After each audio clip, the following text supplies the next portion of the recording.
How's it going, everyone? Thanks for joining me today.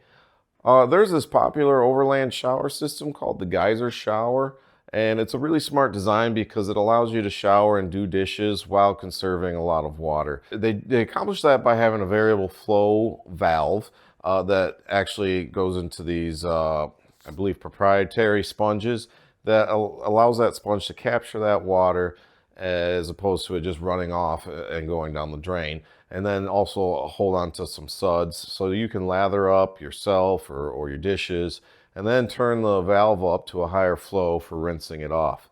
You can even just disconnect the sponge too and just rinse it off that way. So it's a really smart system, but it is a little bit pricey. I believe depending on the model you order, it ranges in the $300 to $400 range. So what I'm going to attempt to do is build one myself.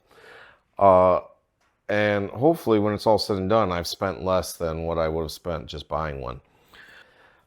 There are two different versions of it. One is not heated, one is heated. The heated one obviously takes more battery power. It does take a while to heat up as well. I personally believe that the non-heated version is the way to go because it's cheaper and you only need to boil, like a third of it to get it up to temp, which is only, 5 minutes to do. That's a lot better than 40 minutes. On top of that, there are some downfalls that I've heard people complain about, mainly along the whole temperature issue.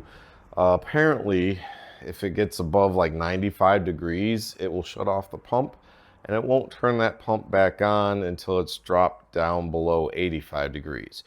Which, if you ask me, is not a very warm or hot shower.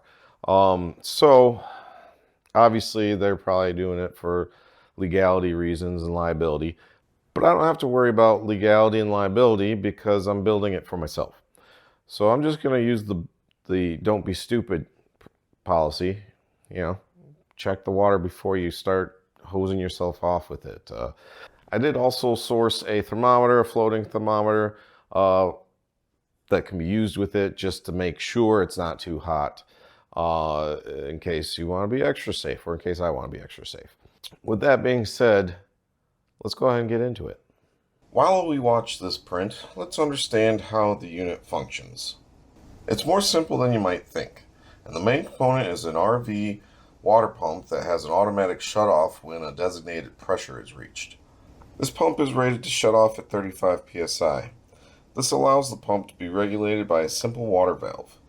So we need a water tank, a pump, and a valve, along with a few other components to connect everything.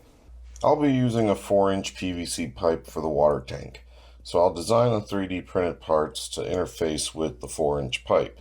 What you see here are the upper and lower tank collars, pump mount, the upper and lower covers, and the bottom plug for the water tank. This part is printed out of ABS so it can properly bind to the PVC. Additionally, I gave it an acetone vapor bath. This will gently soften the ABS so the surface smooths out, and I did this to make sure it's watertight. Now that all the parts are printed, threaded inserts are installed. This is from a different project, but you get the idea. I did have some plastic squeeze into the threads, so I slightly increased the hole depth to give the plastic a place to go. Using the proper insert for the soldering iron would probably help too. Next, the PVC pipe gets cut down to 12 3/4 inches, and I drill a hole for the water outlet port. I use an adhesive sealant as I screw in the 90-degree barbed fitting. I attach the tank lid to the pipe using PVC cement. And for the bottom plug, I use an ABS to PVC transition cement. Make sure and coat it well.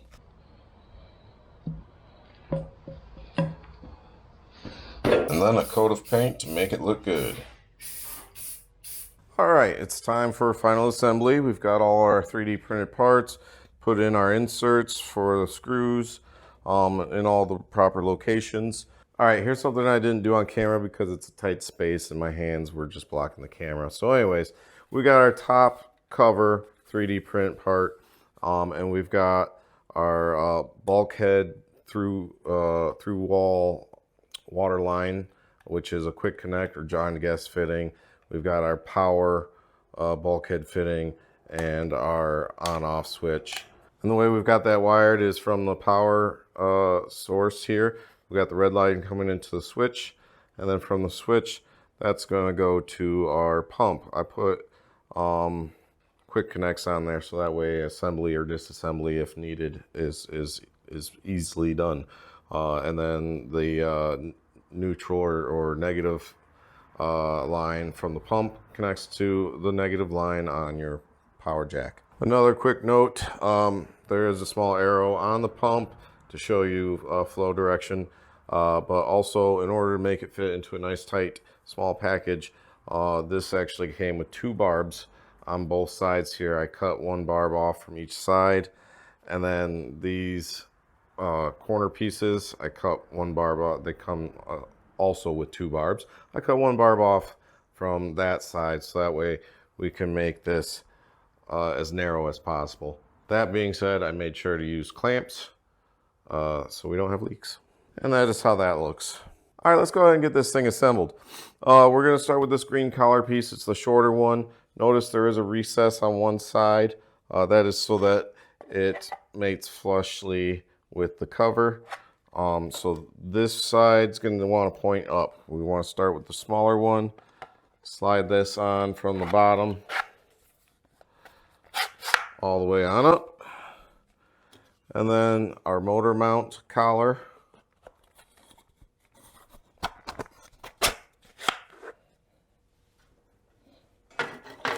And then our bottom one, green collar, which is actually taller, that recess goes on the bottom. Next, we're going to want to have the outlet on our water tank offset to the side, so that way it lines up with the inlet for our pump. As you can see, I'm a little bit off here, and I also need to trim this down to size. All right, so once you get the hose cut to length, pump connected, go ahead and slide up that other hose clamp.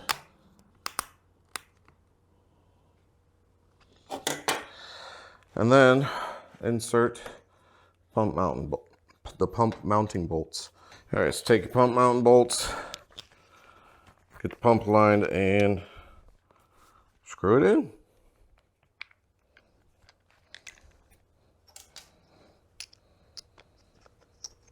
And then when you have it all together, it should look like that. As I said, it's a very tight fit. I want it to be nice and compact, so that's why we had to cut those barbs off.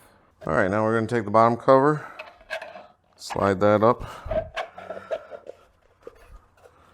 right over like so. You may need to finagle it a little bit just to get all the holes lined up.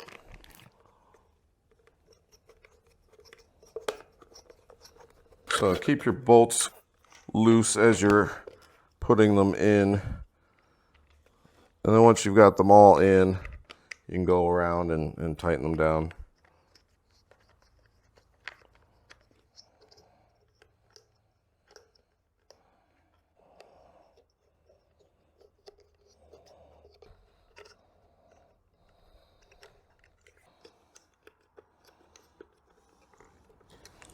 And remember, it is just plastic, so don't over tighten. Okay, home stretch. Now we got our top cover that we've already wired up, like we mentioned. Go ahead and connect the red to the red and the black to the black. These are just some male and female spade terminals, insulated.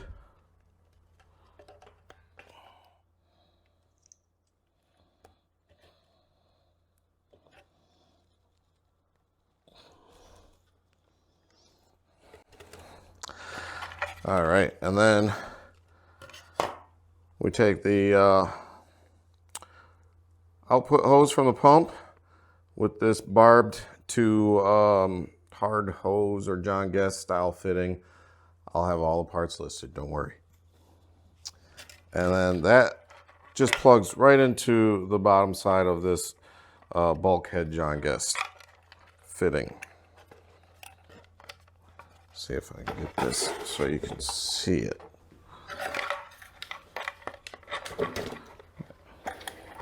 Just slides right on in like that. If you ever need to take it apart, you just compress this little collar here and it slides out. So, boom. All right. Now we can just tuck these wires in there.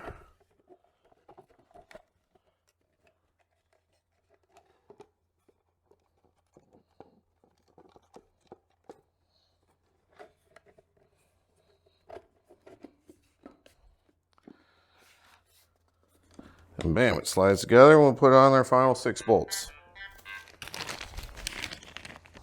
All right, well, we got this thing all assembled, nice and compact, feels nice and robust and durable. But you know what? I think it might be missing something. You know, we don't want it getting confused with the Geyser shower. So I went ahead and came up with my own name for it. I think it's a very fitting name. It is called the Geyser Shower. I do think it's very fitting because the sponges remind me of like the Gushers, you know, those little fruit chew candy. So anyways, that's just going to snap on like so. Once I've fully tested it and I am certain that it's working properly, I'm going to toss some super glue on here to make sure it stays in place because right now it's just kind of form-fitting. But anyways, I think it turned out pretty good. Like I said, stay tuned. We'll be doing some testing here soon. All right, for the hose going from the shower body to your sponges, I'm just using a vinyl hose. It's 3/8 outside diameter to mate with the John Guest valve that I picked up. And then from there, we just have a reducer to go to a standard 1/4 inch like water line. And then the sponges, I found these, they're Scrub It brand.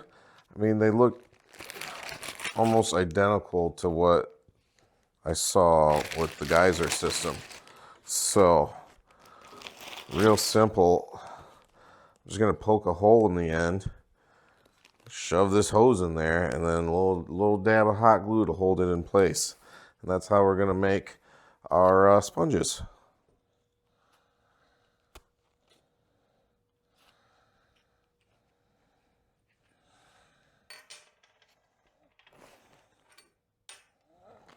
Okay.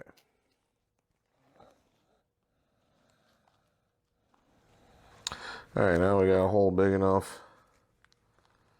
And these sponges, they kind of got like, it's sponge material and then like this mesh backing. So I just poked a hole through the mesh backing. I suppose I'll put it kind of in the middle is what we'll aim for there. And then we'll just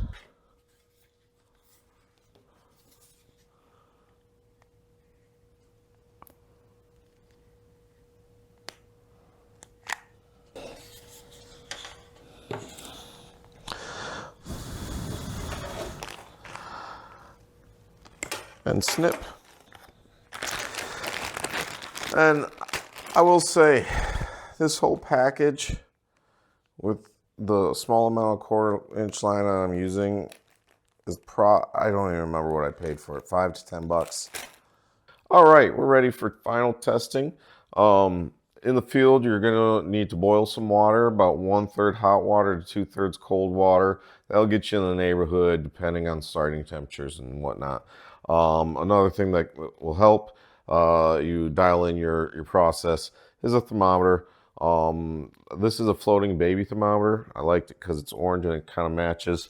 And it just floats on top and it will tell you the temperature. It will also blink hot or cold and red or blue. And you can use that thermometer to dial in the temperature to your preferences. Another issue that I've seen some people have with the Geyser shower is after using it, it creates a vacuum and then they can't take the top off. So basically, before I painted this, I used my best judgment to try and get it in a spot that I thought was tight enough, but not too tight. You know, it wasn't leaking, but hopefully not too tight that it'd be impossible for me to open. And then I painted it, and that way I can use the paint marks to know that I'm at my mark. Once all the white threads are gone and I'm only seeing black, I'm good. Additionally, if it does ever get stuck and you can't open it by hand, it's a sewer pipe cap. You can put a wrench on it, crank on it all you want, and get it open. All right, so this is the hose that I made for this. I believe I got most of this from my local hardware store, but I will try and source parts and leave links in the description, and specifying the different sizes for the two different hoses, because the internal hoses are a different size than this hose. Now, this is also a John Guest up here, so all we do is we just take it and we insert it, and you want to make sure to push it all the way down until you make sure it has a firm stop. Give it a little tug, make sure it's not coming out. And to remove, there's a little collar here. You push that down and pull out. So once you get it fully inserted, I haven't done this yet, but once you get it fully inserted, you can go ahead and make a mark on here with the Sharpie, so that way you know that you have it fully inserted every time after that. Take the guesswork out of it, because it does kind of come to a stop. And then you have to push a little bit harder to get past that initial stop, and then it will fully seat. Okay, and then we have just I believe it's a 5.5 millimeter barrel plug. Plugs into our top outlet, and then into one of the outlets on our power bank. Go ahead and turn that on. We're going to want to go ahead and close our valve. Go ahead and select one of our sponges. And same thing, it's John Guest fitting. It inserts. You want to make sure that you do have it fully inserted. Give it a tug, make sure it doesn't come out. Same thing, when you need to pull it out, push down that collar and then pull it out. And if you don't want to use the sponge, you just want to do some rinsing, you can rinse it like that. Okay, here's the moment of truth. You guys ready? I don't know if I am. Here's the premiere of the Geyser Shower. 3, 2, 1. Okay, so far so good. Let's go ahead and get the rest of that air out.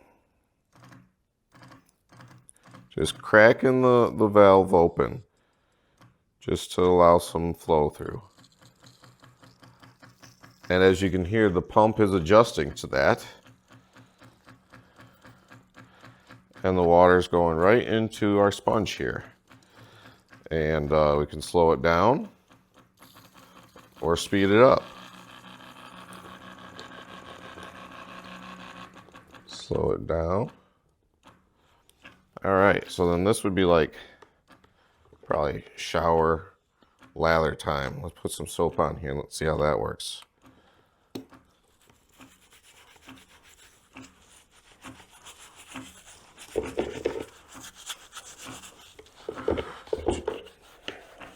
Get all lathered up here. Oh yeah, it's nice and relaxing. Nice and warm. Got a scrubby side or a soft side. And then increase the flow a little bit. Rinse out your sponge. Turn the flow back down and rinse yourself off.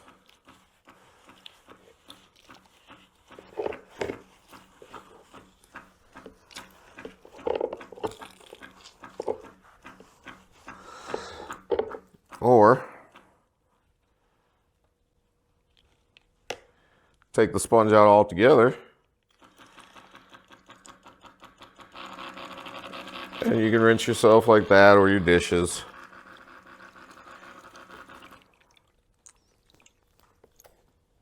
All right, well, I'm making a nice mess here, but go ahead and turn that off. And I think that was a success. I'm nice and clean. It performed flawlessly. It was a nice warm sponge bath. I'm happy. I'm extremely happy. I'm gonna dry off real quick. All right, well, that was an absolute success, I would say. Now, the sponges, I picked these just because they looked the closest to what they had, and they came in different colors, so you can color code them, his, hers, dishes, whatever you want. You can really pick whatever sponge that you want, as long as you can shove a little 1/4-inch waterline hose in there and hot glue it together. Now, the $1,000,000 question. Did I make it under budget, over budget? And let's be honest, we don't want it to be like $295 because there was a fair amount of time and effort put into this. We want it to be significantly under budget. Full disclosure, I started this project a while ago and then I got busy with work and life and it sat on the shelf for a little bit. So when I did buy the parts, it roughly came out to about $100 all in. Total win. Now, obviously, prices have changed since there, so I will do my best to come up with the most current price for all the parts all in. All right, let's talk pricing. When I bought everything, I only paid a little over $100. However, I did already own some of the supplies that I used, so I gathered up every part on Amazon to see the current pricing. It is cheaper if you shop around your local hardware store at first, but if you have no other choice, then the total from Amazon with shipping is $218.92. But I also ran the numbers with as many parts as I could find from my local hardware store. This gave us a total of $151.20 from Amazon and $36.30 from the hardware store, coming to a grand total of $187.50.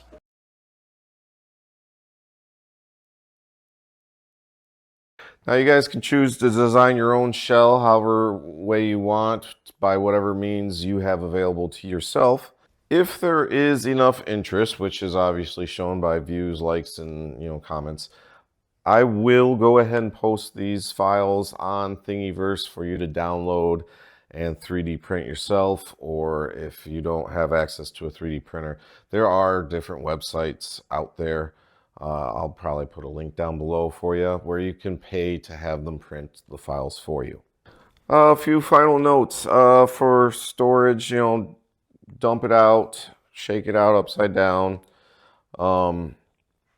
store it open to dry out when you're not actually traveling. Obviously, if you're traveling, going from your campsite to another campsite, you can store pretty much all the components in here. I believe they all fit. But like I said, if you're stationary or at home and it's wet, leave it lid open so that way it can air out. Closing notes, I think this was a huge success. I think it actually looks pretty good too. Turned out better than I kind of expected when I was first planning it in my head.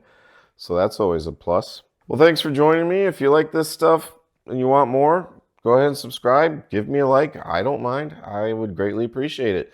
Other than that, I will see you guys next time.